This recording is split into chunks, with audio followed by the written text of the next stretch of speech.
It started with a simple key. A small-town store with a massive vision, growing into an absolute retail empire. This is the story of Walmart. So I want you to picture something. Picture a single, totally unassuming discount store in a tiny town that most of the country had literally never even heard of. Now imagine taking that tiny, humble storefront and ruthlessly, piece by piece, forging it into an absolute apex predator of global retail. Welcome to This Explainer. Today, we're going behind the scenes of a true American anomaly. This is a story that feels almost impossible in today's business landscape. I mean, it is a literal masterclass in entrepreneurship, extreme operational efficiency, and an absolute non-stop obsession with a customer. We are going to break down the exact strategies, the profound cultural shifts, and the relentless drive that took a simple, small-town dream and turned it into the massive global empire we know today as Walmart. Let's get into it. Look, when we think of global corporate empires today, our minds usually go straight to massive venture capital funding rounds, right? We picture sprawling Silicon Valley headquarters, endless armies of high-powered executives, and these massive pre-built global supply chains. Well, the genesis of Walmart had absolutely none of that. Zero. There were no billion-dollar investments backing this play. There was no fancy army of consultants telling them what to do. There was simply a businessman who held what was honestly a pretty radical belief for his time. He believed that ordinary, hardworking people deserved better prices, and that a retailer's primary job was to get in the trenches and fight for the customer's wallet. This is a deeply human story. It's about an unyielding obsession with customers, a relentless, almost crazy drive for cost-cutting, endless experimentation, and above all else, a willingness to just flat-out work harder than everyone around you. Chapter 1. The Small-Town Retail Dream. Okay, before there was a global giant, there was just a man with a very specific, heavily tested vision of retail. And Sam Walton's business philosophy didn't just come out of nowhere, it was forged in a crucible. Born in 1918 in Kingfisher, Oklahoma, he grew up right in the middle of the devastating dust and despair of the Great Depression. When his family eventually moved to Missouri, those grueling years taught him a permanent, absolutely non-negotiable lesson. Money was incredibly valuable, and wasting even a single cent was just not an option. After working all sorts of jobs just to get by, he graduated from the University of Missouri in 1940 with an economics degree, and he took his very first steps into retail as a management trainee at JCPenney. And you know, retail just utterly fascinated him. He didn't just want to sell stuff, he really wanted to decode the psychology of the buyer. After serving in the U.S. Army during World War II, he came back with this burning ambition. So in 1945, he bought his first store, a Ben Franklin variety store in Newport, Arkansas. It was here that he ran his first real, on-the-ground experiments. Eventually, a dispute with his landlord actually forced him out, but that just led him to open Walton's 5 and 10 in Bentonville.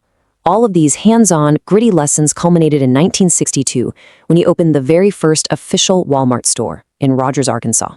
Now, in the early 1960s, discount retail was an absolute battleground. All the major, well-funded retailers were doing the exact same thing. They were fighting tooth and nail to expand into America's largest metropolitan areas. They wanted those massive populations. They wanted the dense urban centers. But Walton, he made a dramatically different, almost foolish-seeming decision. Instead of marching into the big cities to fight established giants, he quietly targeted smaller towns and underserved rural markets. At the time, industry experts thought this was incredibly risky. The conventional wisdom was, hey, these markets simply aren't large enough to sustain heavy growth. But Walton understood something really profound. He knew that if Walmart could become the dominant go-to retailer in these smaller towns, they could build an unshakable wall of customer loyalty long before the larger competitors ever bothered to show up. Plus, operating way out in rural areas, far away from those expensive urban centers, meant keeping overhead and operating costs incredibly low. It was, honestly, a brilliant, quiet land grab. Chapter 2. The Efficiency and Tech Obsession. Now, being the only game in a small town is one thing, but actually delivering on those impossibly low prices that Walton promised, that required a complete top-to-bottom reimagining of how a retail business operates behind the scenes. Because, let's be real, low prices don't just magically happen because you put a big red sales sign on a shelf. Back in his early days in Newport, Walton had discovered a fundamental equation.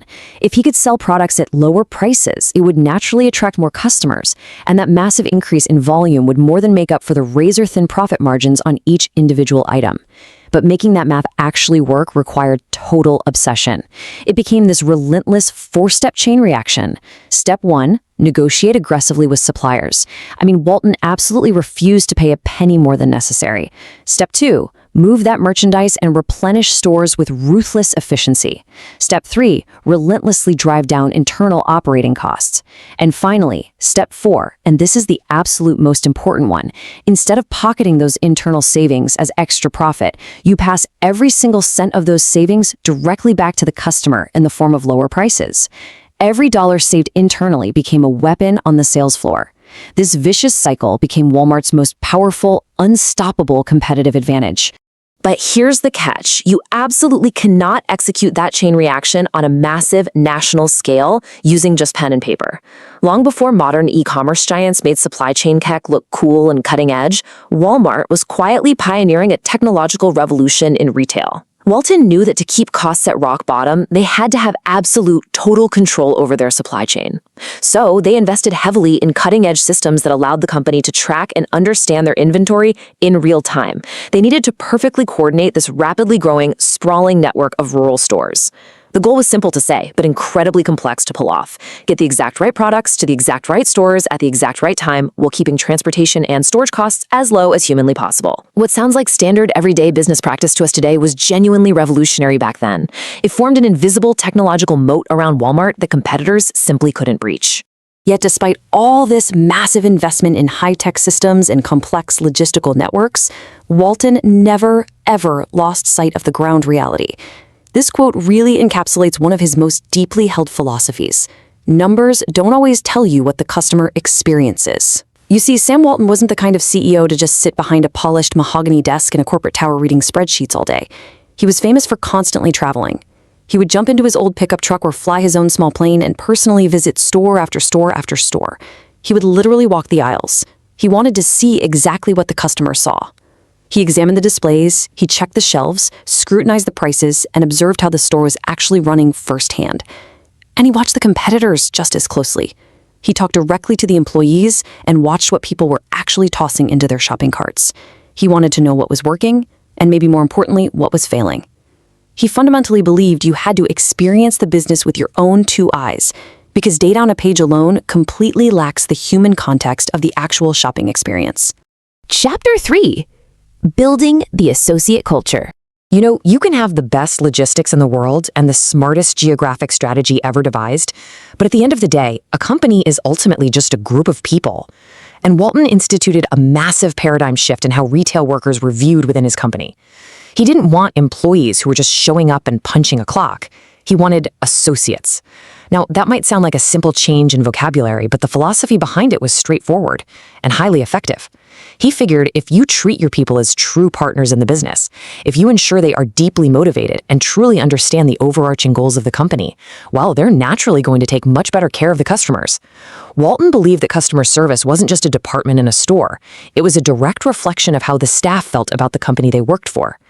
By calling them associates and actively encouraging them to think like owners, he was basically building an army of frontline workers who are personally invested in the success of their specific store. And to make that culture actually work, Walton firmly believed that stores should never operate like isolated, lonely islands. Information needed to flow like electricity throughout the entire organization. Managers were actively, enthusiastically encouraged to share successful ideas.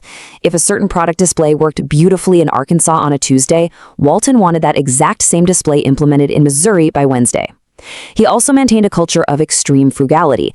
He famously drove relatively modest vehicles his entire life just to set the tone for everyone else. He fostered an environment where mistakes weren't punished as long as they were treated as valuable lessons to learn from.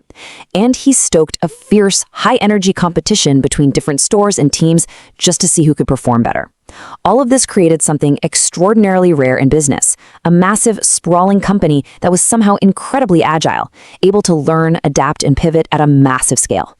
Chapter 4. Growth, Controversy, and Legacy. So, what happens when a hyper-efficient, highly motivated company like this hits the open market? Well, the strategy worked. Big time. In 1970, Walmart became a publicly traded company, and from that moment on, the expansion accelerated at an absolutely breathtaking pace. By the 1980s, they were a major, undeniable force in American retail. But, Walmart's monumental rise is a complex story. On one side of the ledger, the successes are genuinely historical. They achieved massive scale and unparalleled efficiency. They consistently delivered unmatched low prices to consumers who desperately needed those savings, and they often spurred economic growth and built up infrastructure in rural areas. However, throughout this explainer, we have to look at the full factual picture.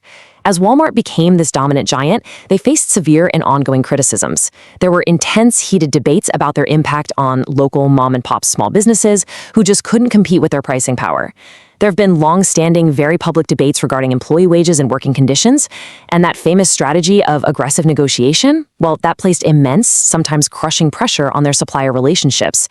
The history of Walmart really demonstrates two things at once: the breathtaking power of operational efficiency and the highly complicated, very real-world consequences of becoming an apex predator in the retail ecosystem.